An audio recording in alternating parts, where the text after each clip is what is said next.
ఒక బస్సు. ఆ బస్సు చిత్తూరు నుండి తిరుపతికి వెళ్తుంది. అందులో చాలా మంది ప్రయాణికులు ఎక్కారు. ఆ బస్సు బయలుదేరుతుంది. కండక్టర్ టికెట్లు తీసుకుంటున్నాడు. అందరినీ టికెట్ ఇవ్వాలని కోరుతూ ముందుకొస్తున్నాడు. అలా సగం మంది టికెట్లు తీసుకోగా ఒక ఆయన దగ్గరికి వచ్చాడు. ఓ పెద్దాయన, టికెట్ తీసుకో అని చెప్పాడు.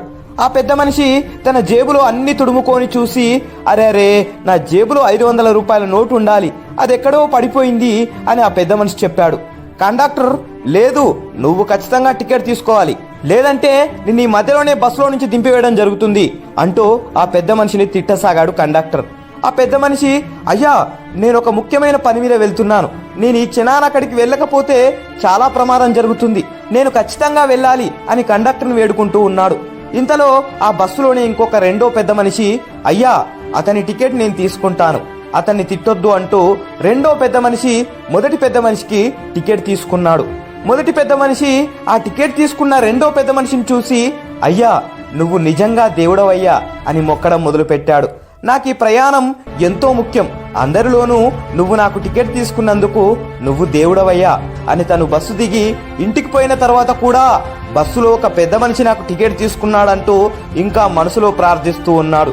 ఇలా సాయం చేసినందుకు జీవితాంతం ఆ పెద్ద మనిషిని మరవకుండా కొలవడం ఈ పెద్ద మనిషి పనైపోయింది. అయితే తన దగ్గర ఉన్న 500 రూపాయలు ఎక్కడో పడిపోయాయి అనుకున్నాడు.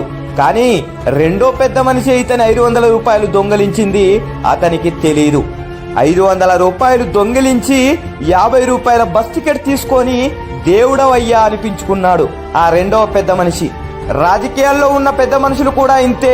రాజకీయాల్లో ఉన్న పెద్ద మనుషులందరూ తమ సొంత కష్టార్జితం సంపాదించి తన ఇంట్లో నుంచి ఇస్తున్నట్టుగా పింఛన్ ఇస్తున్నాం, రేషన్ ఇస్తున్నాం, ఉచిత వైద్య ఇస్తున్నాం, ఉచిత విద్య ఇస్తున్నాం, ఉచిత కరెంట్ ఇస్తున్నాం, ఉచిత భూములు ఇస్తున్నాం, ఉచిత త్రాగునీరు ఇస్తున్నాం, ఉచిత ఇండ్లను ఇస్తున్నాం, మరెన్నో ఇంకా ఉచితం ఉచితం ఉచితం.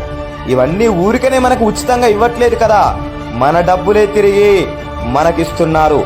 ఆలోచించండి. జై భారత్.